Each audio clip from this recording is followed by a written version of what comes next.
조선야화를 찾아주셔서 감사합니다. 구독과 좋아요, 알림 설정 부탁드립니다. 하늘이 채 밝기도 전 사원부 내행제의 문이 조용히 열렸습니다. 사원부 감찰관 심재원은 부름을 받고 조용히 방 안으로 들었습니다. 안에는 사원부 대사원 정경세 대감이 심감차를 기다리고 있었습니다. 남서쪽 한읍에 한시영이라는 자가 있다. 벼슬에서 물러난 지는 오래지만 집안에 드나드는 자가 끊이지 않는다. 세상과 멀어진 자들이 의뢰 그렇듯 그리나 술벗으로 허한 마음을 달래는 것 아니겠습니까? 그러하면 얼마나 좋을꼬. 허나 사원부 귀에는 들리는 말이 많다. 밀서가 하나 도착했지. 심상치 않은 낌새가 있다고 한다. 이는 조정의 적자는 소란이 될 수도 있는 일이야. 설마 영모의 조짐이 있다는 것입니까?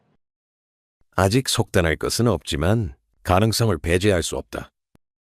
그 외에 또 다른 수상한 것이 있습니까? 장부가 맞지 않고 수세도 누락되었다는 상소까지 올라왔다. 영모가 아니더라도 한대감에게는 죄를 묻고 들어갈 빌미는 충분하지. 하여 사헌부에서 누굴 보내야 하나 의논이 있었는데 자네만한 인물이 없더군. 그러니 심감찰 내려가서 확인하고 오게. 명을 따르겠습니다. 심감찰은 묵묵히 고개를 숙였습니다. 더 이상의 질문은 없었습니다. 그날로 호장의 직첩을 받은 심재원은 사흘 뒤 한대감 댁이 있는 남서쪽 읍으로 떠났습니다. 삼남지방으로 난 석기를 꼬박 사흘 호장의 직첩을 품에 넣은 심감찰은 읍에 도착하였습니다. 관아에 들러 간단한 인사를 마친 뒤 곧장 한대감 댁으로 향하였습니다. 기와를 덮은 담장은 높았고 문지방 앞에는 단정한 하인이 기다리고 있었습니다. 심감찰이 이름을 밝히자 하인은 허리를 굽혀 맞이하고는 곧장 사랑채로 안내하였습니다. 잠시 뒤 흰 도포 차림의 사내가 모습을 드러냈습니다. 고을의 원로인 전 판서 한시영 대감이었습니다. 눈매가 매서웠으나 말투는 생각보다 유순하였습니다. 먼 길 고생 많으셨소. 변변찮은 집이오나 편히 머무시오. 심감찰은 관에서 내려온 조사 명목을 조심스레 전하였습니다. 한대감은 별말 없이 고개를 끄덕였고 곧 하인에게 누구를 불러오라 이르렀습니다. 잠시 후 한 어여쁜 여인이 앞마당을 건너왔습니다. 한시영 대감의 무남동녀 한유림이었습니다. 이 아이가 내 딸인 한유림이오. 유림아, 우리 심호장에게 조사기간 머무를 별채로 안내해 주거라. 유림 소전은 고개를 가볍게 숙인 뒤 심호장을 마당 건너 별채로 인도하였습니다. 걷는 내내 말은 없었으나 뒤따르던 심호장은 그 옅은 향과 단정한 걸음새에서 이 집안의 기품을 느낄 수 있었습니다. 별채는 생각보다 널찍하였고 마루 아래까지 정갈이 쓸린 흔적이 남아 있었습니다. 유림소전은 대문간까지 고요히 물러난 뒤 고개를 돌리지 않은 채 돌아섰습니다. 심재현은 문턱을 넘으며 이 조용한 집안에 무엇이 감춰져 있을지 잠시 생각에 잠겼습니다.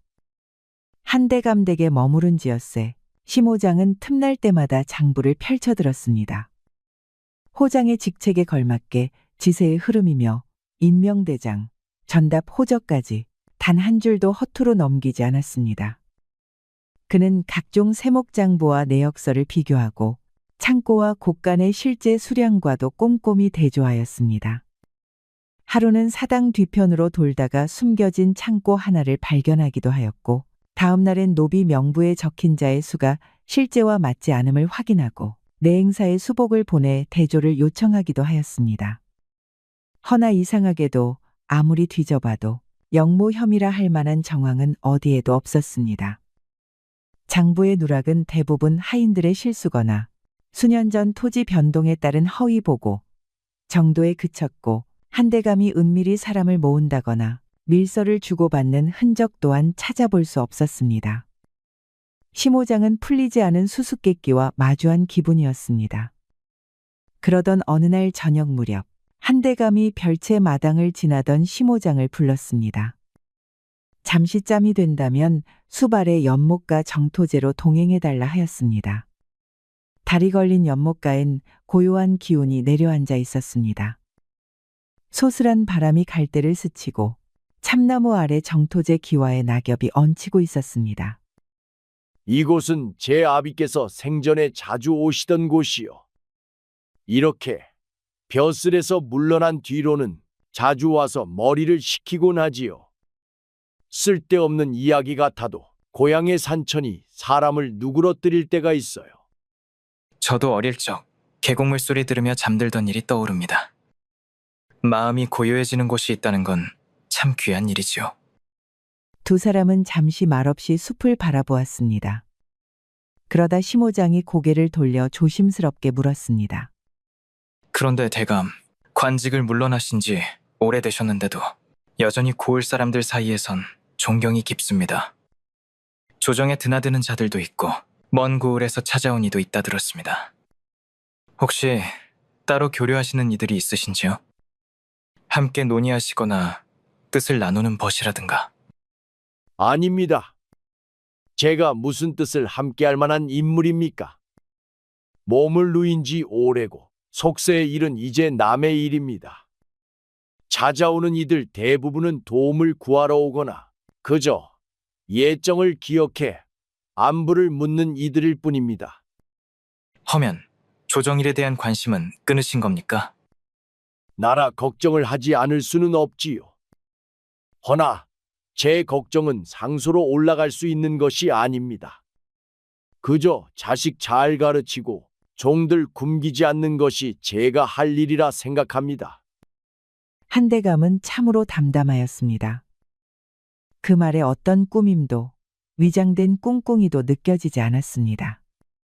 심호장은 속으로 뭔가 짚어보려 했으나 돌아오는 말마다 맑고 묻어나였습니다. 심호장은 말없이 고개를 끄덕였습니다. 달빛 아래 연못 물결만이 자잘하게 흔들리고 있었습니다. 별채로 돌아온 심호장은 한동안 잠들지 못했습니다. 마음 한구석이 조용히 뒤틀리는 듯하였지요. 무언가 조작된 것이 아닌가 하는 의심이 서서히 그 마음 깊숙이 파고들기 시작한 것입니다. 그러던 찰나 사건 하나가 터졌습니다. 그날은 유난히 바람이 거셌습니다. 심호장은 마침 곡식 창고 옆을 지나던 중 매질 소리에 발걸음을 멈추었습니다. 창고 앞마당에는 머슴 하나가 무릎을 꿇고 있었고 부창고지기가 나무 작대기를 들고 사정없이 등을 내려치고 있었습니다. 네 이놈, 감히 창고 열쇠를 훔쳐? 안에 쌀이 빠진 걸 보고도 넌 입도 뻥긋 안 했지. 아니옵니다. 저는 열쇠를 만져본 적도 없사옵니다. 입 다물어. 종놈이 거짓을 일삼느냐? 부창고지기는 머슴의 뺨을 후려치려는 듯 손을 높이 들어 올렸습니다. 그 순간 유림소저가 다급하게 달려왔습니다. 그리고는 부창고지기의 손을 붙들며 막아섰습니다. 그만하십시오. 그건 제가 한 일입니다. 뭐라고쇼? 아씨가 하셨다고요? 제가 그 쌀을 가져갔습니다. 동쪽 마을 수재민들 중 아직 굶는 이들이 있어서 몰래 빼내어 나누어 주었습니다. 처벌은 저를 하십시오. 아유 아닙니다요. 그래도 집안 쌀을 이렇게 멋대로 빼가시면 곤란합니다. 이거 다 대감날 있게 보고 드려야 해요. 이에 심호장은 자기도 모르게 앞으로 나섰지요. 보고는 하지 마시오. 이 일은 내가 알아서 하겠소. 소적께서 한 일, 그 뜻은 알겠소. 허나 또 이러시면 곤란하오. 아, 예, 알겠습니다요. 유림소저는 조용히 머슴을 돌아보며 고개를 숙였습니다. 심호장은 그 모습을 가만히 바라보다 조용히 발길을 돌렸습니다. 그날 밤 심호장은 다시 장부를 펼쳤습니다. 쌀출고 수량과 기록 사이엔 미묘한 차이가 있었고 그 틈을 메운 자는 다름 아닌 유림소저였습니다. 신기한 일이었습니다. 영모 혐의를 받는 대감의 딸이 백성들을 저리도 아끼고 돌아본다니. 심호장은 그런 유림소저에게서 어느 선비보다 단단한 결기를 느꼈습니다. 허울뿐인 충효의 도리가 아닌 자기 손으로 직접 무언가를 감당하려는 의지 말입니다. 묘한 여인이로다. 심호장은 조용히 붓을 들어 장부의 날짜와 수량을 다시 써두었습니다. 허나 장부만 고친 것은 아니었습니다. 창고에 다른 곡식을 재정리하고 덜어둘 수 있는 자투리 재고들을 모아 수량을 맞추었습니다. 겉보기엔 아무 일도 없던 것처럼 빈틈없이 정돈된 장부와 창고를 남긴 채 심호장은 등을 돌렸습니다. 달빛이 고요히 우물 가장자리를 어루만질 무렵 심호장은 낮에 본 장부 사본을 다시 검토하고 있었습니다. 그때 발소리를 죽이며 다가오는 이가 있었습니다. 호장어른, 심호장이 고개를 돌리자 유림소저가 조심스럽게 양손에 찻상을 들고 서 있었습니다. 그날 일 감사히 여기고 있습니다. 다른 이들은 모른 척 했을 텐데 어르신께선 덮어주셨으니까요.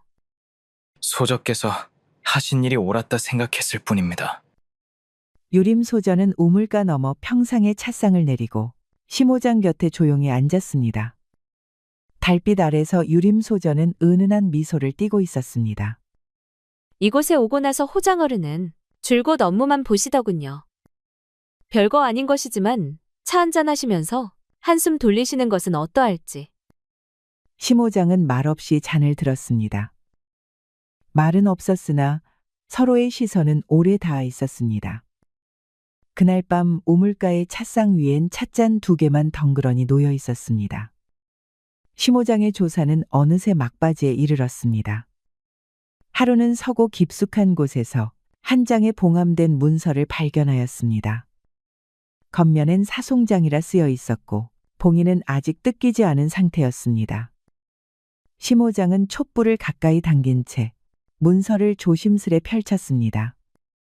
봉인된 봉서에는 한대감 명의의 차용문기와 상납물 내역이 적힌 장부가 첨부되어 있었습니다. 허나 그 아래 찍힌 인장은 낯익은 문양이었습니다. 심호장은 얇은 한지를 꺼내어 먹을 묻히고 장부 곳곳에 남겨진 인장을 탁본으로 떠냈습니다. 그리고 품속에서 다른 문서 하나를 꺼내 펼쳤습니다. 정사원이 심호장에게 직접 전해주며 참조하라고 했던 밀서였습니다. 그 문서에 찍힌 붉은 인장의 형상은 봉서에 남겨진 것과 한치 틀림이 없었습니다. 획의 굴곡이며 외곽의 흠집까지도 정확히 같았지요. 이제야 어기가 딱 맞는구나. 한대감이 역모를 꾸미는 것이 아니었어. 모두 조작되었다. 그 순간 모든 수수께끼가 풀렸습니다. 장부에 일부러 남겨진 허점들, 확인되지 않은 고변, 그리고 무엇보다 한대감의 처신과 인품. 심호장은 마침내 확신하였습니다.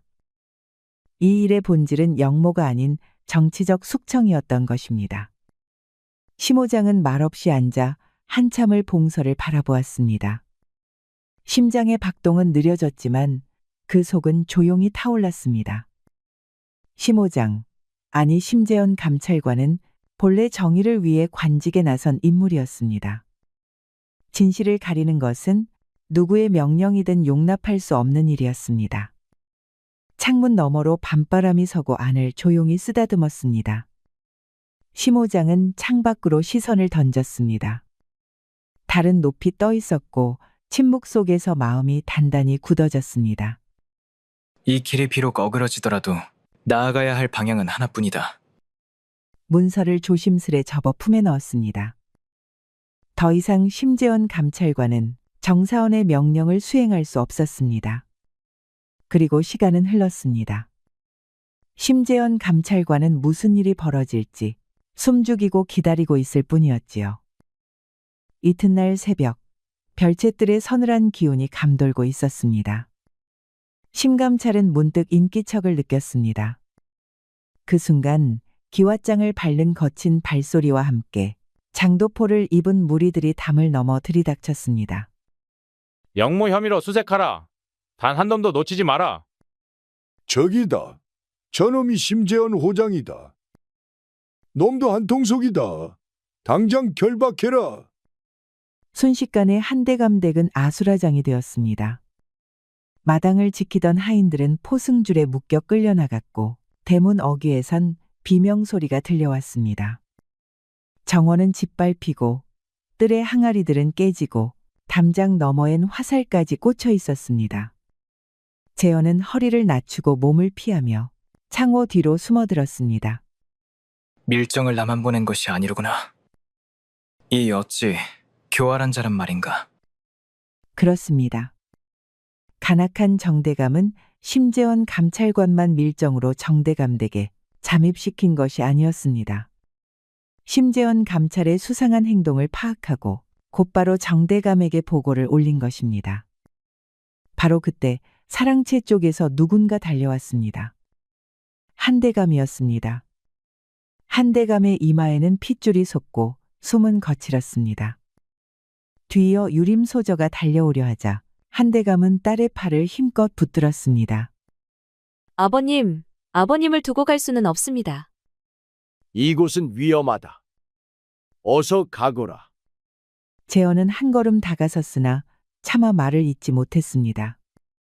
한대감은 고개를 들고 단호히 말했습니다. 호장어른, 이 아이를 살려주시오. 나와 집안의 죄는 내 한 몸으로 감당하겠소. 허나 이 아이는 아무 죄가 없소. 재현은 그 자리에서 움직이지 않았습니다. 그러자 한대감은 유림소저의 어깨를 밀치듯 내쳤습니다. 그녀는 몸이 휘청이며 재현 쪽으로 밀려났고 순간적으로 재현은 유림소저를 붙잡았습니다. 서둘러라. 늦으면 안 된다. 포졸들의 고함 소리가 점점 가까워졌고 재현은 이를 악물고 유림의 손을 붙들었습니다. 따라오시오. 두 사람은 마당의 측간 뒤로 돌아 담장을 올랐습니다. 재현은 먼저 담장을 넘어 손을 뻗어 유림을 끌어올렸습니다. 유림소저는 흐트러진 머릿결 사이로 마지막으로 아버지를 향해 고개를 돌렸습니다. 그러나 사랑채 앞 한대감은 이미 포졸들에 둘러싸인 채 두 팔을 묶이고 있었습니다. 두 사람은 허둥지둥 산길로 몸을 숨겼습니다. 등 뒤에서는 계속해서 포졸들의 외침과 불빛 아래 요란히 부서지는 기왓장 소리가 들려왔습니다. 그러나 이제 되돌아갈 수는 없었습니다. 그때였습니다. 산자락 아래 외길에 한 마차가 멈춰섰고 말고삐를 틀어세운 사내가 목소리를 높였습니다. 이 밤중에 어딜 그리 바삐들 가는가? 재현은 몸을 낮추고 손을 뻗었습니다. 그러나 이내 수레 옆에 선 사내를 알아볼 수 있었습니다. 다름 아닌 금이부 출신이자 젊은 유생 시절 같이 글 공부를 함께하였던 친후 최보현이었습니다. 재현이 자네 꼴이 엉망일세. 거참 진작 보낸 정갈의 일이 심상찮다 했더니 만나서 반갑네. 마차에 올라타게. 여긴 곧 뒤쫓아올 게야. 보현은 짧게 말하며 마차 뒤쪽을 열었고 재현은 유림소저를 먼저 태운 뒤 그 뒤를 따라 급히 올라탔습니다. 마차는 덜컥거리는 바퀴 소리를 내며 진흙길을 지나 빠르게 달리기 시작했습니다. 마차는 인적 드문 장터의 뒷길로 들어섰습니다. 이른 시각이었지만 장사꾼들이 천막을 걷고 있었고 등짐을 든 짐꾼들이 한켠에 모여 있었습니다. 마차에서 내리지 말고 고개 숙이고 있게. 곧 빠져나가네. 아무도 자네가 타고 있는 줄은 모를 게야. 포졸 둘이 골목 어귀를 훑어보았으나 마차를 끌고 가는 자가 집 적삼을 입은 장사꾼 차림이었기에 의심하지 않고 그냥 지나쳤습니다. 이윽고 마차는 읍성 외곽으로 나와 버려진 염전 창고 앞에 이르렀습니다. 창고 안은 거무튀튀하였고 곳곳에 집자루와 빈 항아리들이 놓여 있었습니다. 보현은 손에 들고 있던 등잔에 불을 붙이며 말했습니다. 여긴 내가 금이부 떠나기 전 잠시 쓰던 곳일세. 누구 하나 들여다볼 일 없으니 며칠은 버틸 수 있네. 재현은 지친 몸을 벽에 기대고 앉았고 그의 옷자락은 진흙과 피로 얼룩져 있었습니다. 날아온 화살에 스쳐서 상처를 입은 것이지요.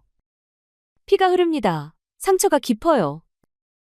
유림소저는 주변에 헝겊을 찢어 재현의 팔에서 흘러내린 피를 닦았습니다. 손놀림은 조심스러웠고 말없이 상처를 감싸는 눈빛에는 슬픔이 어려 있었습니다. 자네 상관인 정대감은 오래전부터 물이 들어 있었네. 꿈에도 모르고 있었네. 그자가 이렇게 권력이 미쳐 있을 줄은. 아니, 어쩌면 알고도 모른 척하고 싶었는지도 모르지. 허나 한대감댁을 조사하면서 알게 되었네. 이 봉서가 증거네. 재현은 품속에서 봉서를 꺼내 보현에게 건넸습니다. 보현은 봉서를 받아들고 오랫동안 묵묵히 내용을 훑었습니다. 이걸 들고 도성으로 들어갈 수는 없어. 조정도 이미 정대감의 손이 뻗은 듯하니 그렇다면 어디서부터 시작해야 할까? 창고 안은 고요했습니다. 한 줌 빛이 등잔불 위로 내려앉았고 재현의 얼굴에는 피로와 함께 무거운 결심이 어려 있었습니다. 저도 함께 하겠습니다. 아버님의 이름이 저토록 더럽혀진 이상 물러서지 않겠습니다. 유림소저의 말에 보현과 재현은 잠시 말이 없었습니다. 그리고 이내 조용히 고개를 끄덕였습니다. 좋습니다. 정대감, 그자의 야욕이 어디까지 닿았는지 내 눈으로 끝까지 밝혀내 봅시다. 그리고 그 죄감 반드시 받게 할 것입니다. 집자루를 헤쳐 만든 임시 책상 위에는 붓과 먹, 그리고 정성스레 다듬어진 상소 초안들이 놓여 있었습니다. 보현은 글씨를 다듬으며 마무리를 했고 유림소저는 문맥의 흐름을 조용히 짚어가고 있었습니다. 재현은 상소문 아래에 증빙 자료들을 가지런히 놓으며 말했습니다. 이 상소가 전하의 손에 닿는다면 진실은 반드시 드러날 것일세. 문제는 무사히 전하는 일이겠지. 걱정 말게. 계획대로면 분명히 성공할 걸세. 그때였습니다. 밖에서 말발굽 소리와 함께 창고를 에워싸는 소란이 들려왔습니다. 곧이어 외침이 터졌습니다. 안에 있는 자 모두 나오라. 영모 혐의자 심재현과 그 일당을 당장 포박하라. 창고 안의 공기가 숨막히게 얼어붙었습니다. 보현은 곧장 자리에서 일어나 숨을 가다듬었습니다. 내가 상소문을 품고 먼저 빠지겠네. 재현아, 넌 시간을 벌어야 하네. 살아서 다시 만납세. 조심히 가시게. 만약 내가 끝내 돌아오지 못하거든 유림소저를 부탁하네. 보현은 대답 없이 고개를 깊이 끄덕였고 곧 뒷문을 열어 등잔불 그림자 속으로 몸을 숨겼습니다. 그 직후 창고의 정문이 요란하게 무너지며 관군들이 들이닥쳤습니다. 심재현, 내 놈이냐? 꼼짝 마라. 재현은 고요히 일어섰습니다. 그의 손이 천천히 피 묻은 옷자락을 정리하던 순간 봉서 한 장이 은밀히 허리춤 안쪽으로 감춰졌습니다. 그것은 단 하나 남은 진실의 조각이었습니다. 이 몸이요 사원부 감찰 심재원이요 죄인이라 하시거든 포박을 마다치 않겠소. 허나 명심하시오. 진실은 결코 오랏줄에 묶이지 않소. 재현은 당당히 두 팔을 내밀었습니다. 오랏줄이 손목을 감고 관군들은 거칠게 그를 끌어냈습니다. 그 순간 뒷문 너머 산길로 달아나는 유림의 모습이 잠시 그의 눈에 스쳤습니다. 그녀의 치맛자락이 나풀이며 어스름 속으로 사라졌습니다. 창고 앞은 여전히 폐허 같았습니다. 무너진 문짝 틈새로 불어든 바람이 집더미를 어지럽혔습니다. 난장판이 된 현장은 어젯밤의 소란을 고스란히 증명하고 있었습니다. 재현은 포박된 채 관군에 끌려 도성으로 향하고 있었습니다. 한편 산길 너머 조용한 언덕 아래 회색 마포를 두른 낙이 한 마리가 천천히 발걸음을 옮기고 있었습니다. 그 위에 앉은 이는 최보현이었습니다. 낙이 수레 안에는 먹으로 덧칠한 봉서와 몇 장의 인장 탁본, 장부 사본이 고이 감싸져 있었습니다. 보현은 그것들을 조심스럽게 품속으로 옮겨 넣으며 중얼였습니다. 자네가 피를 흘린 대가가 헛되지 않게 하겠네. 이 진실이 전하의 손에 닿는 날 그자들의 끝도 함께 닿게 되리라. 보현은 마부 모자를 깊이 눌러쓰고는 길가에 물을 뜨던 행상인들 사이로 조심스레 섞였습니다. 언뜻 보기엔 평범한 보부상일 뿐이었습니다. 성문 앞 검문소는 긴장감이 맴돌았습니다. 영모 혐의자가 붙들렸다는 소문에 출입을 단속하는 군졸들의 눈빛은 매서웠지요.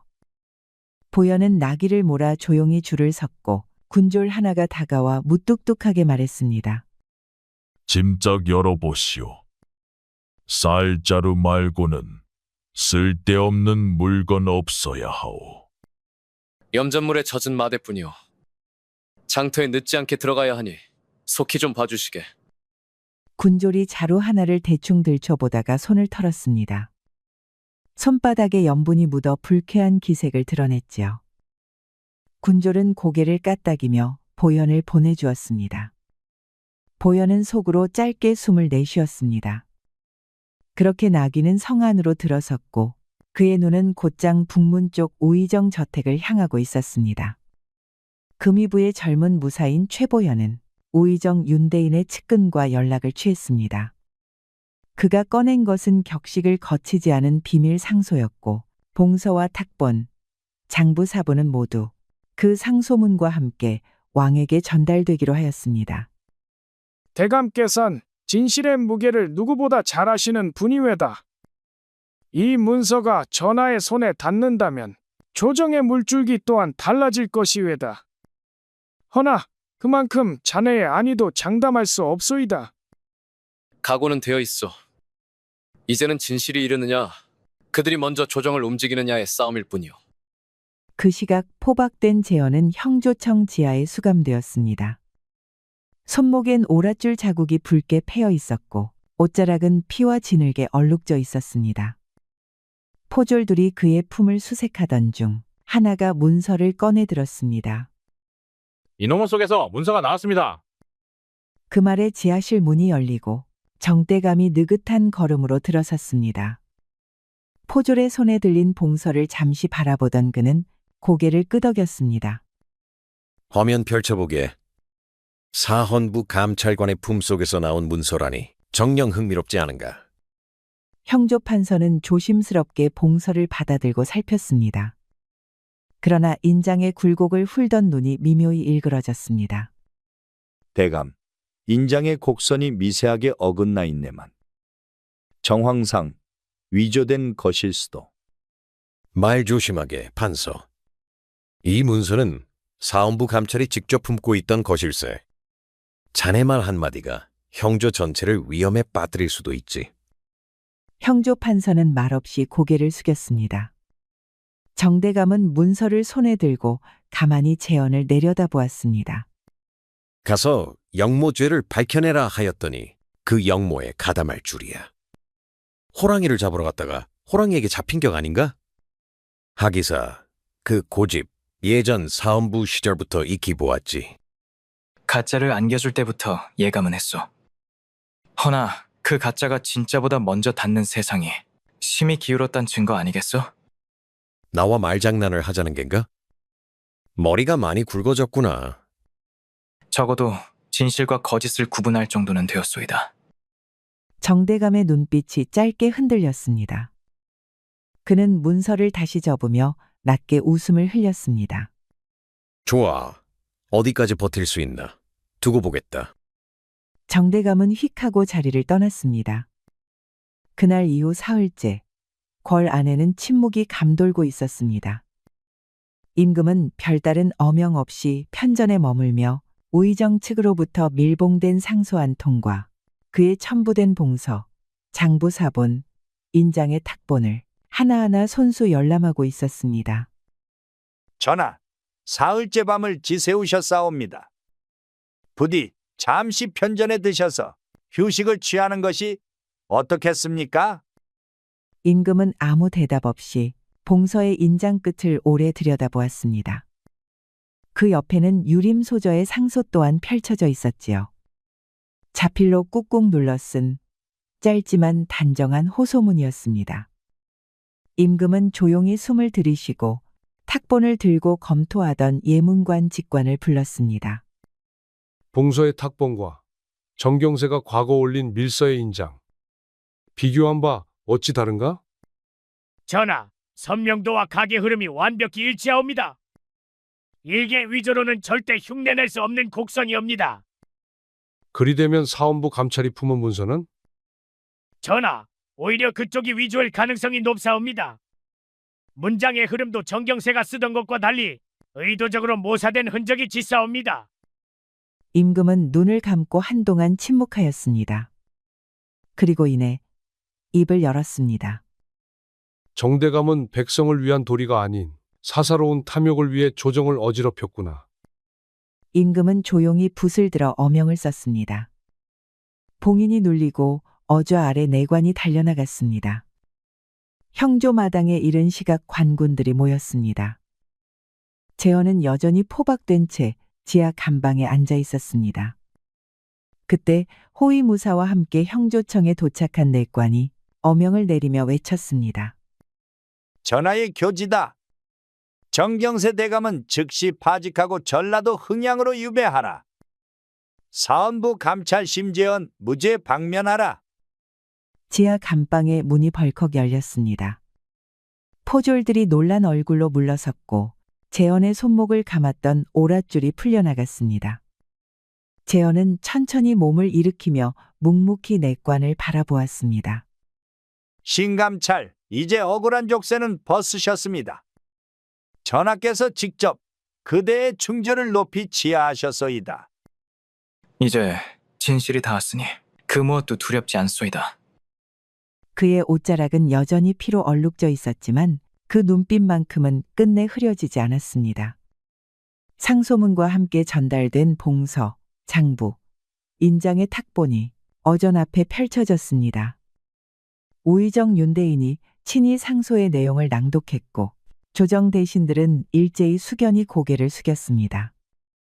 인장의 음각이 일치하고 전후 사정이 들어맞는다면 이 문서가 거짓일 수는 없도다. 정경세, 경은 백성을 위한 도리가 아닌 사사로운 탐욕을 위해 조정을 어지럽혔구나.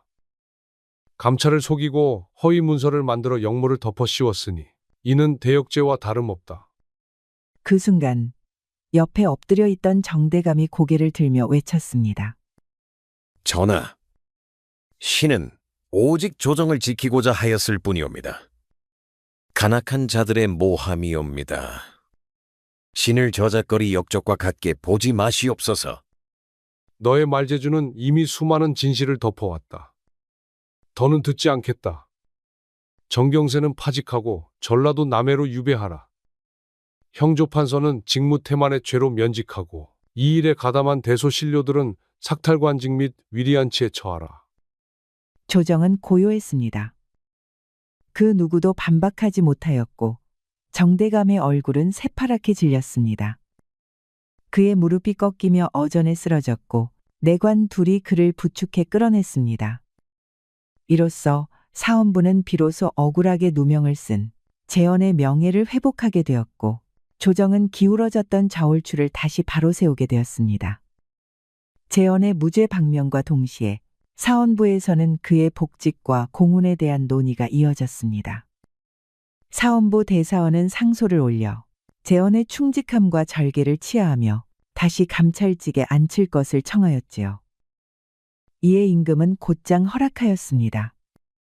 심재원을 사헌부 감찰 정호직에 복직시키고 특별히 절충장군 첨절제사의 풍계에 올리노라. 그리하여 재헌은 억울한 누명을 벗고 되려 벼슬이 높아지게 되었지요.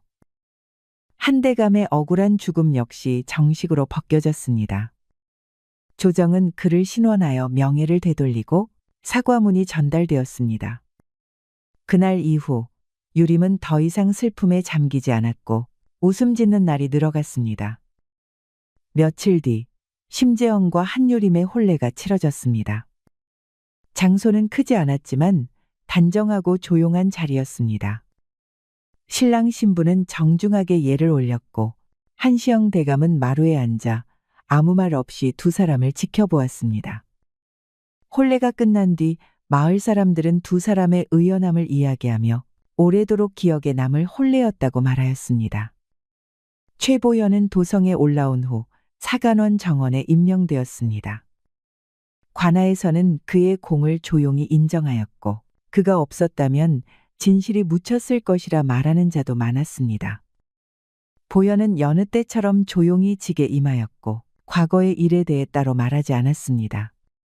재헌은 복직 후 사원부 내에서 본래 직책을 회복하였고 그의 무고함을 증명해준 유림과는 오랫동안 행복하게 잘 살았다고 합니다.